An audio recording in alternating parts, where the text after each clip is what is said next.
ধানের চাষ কি সুন্দর করে হচ্ছে দেখুন। এখন তো গরু দিয়ে করে না, এখন মেশিনে করে। মিনি মেশিনের ট্রাক্টর খুব পাওয়ার রয়েছে। এই পাওয়ার মেশিনগুলো থেকে সবচেয়ে বেশি মই দিয়ে হচ্ছে ধানের বীজটা ফেলানো হয়ে গেছে। এই বীজ কিছুদিন পরেই উঠে যাবে। তো এইভাবেই গরু ছাড়াই আমাদের এখন চাষবাস হচ্ছে। তো আমাদের এখন করণীয় কি, বাহুবলী ধানের চাষ হচ্ছে। বাহুবলী ধানের চাষটা খুব সুন্দর করে হবে।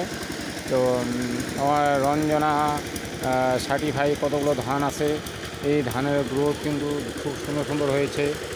এখন এই ধান মোটামুটি 4-5 দিনের মধ্যে উঠে যাবে।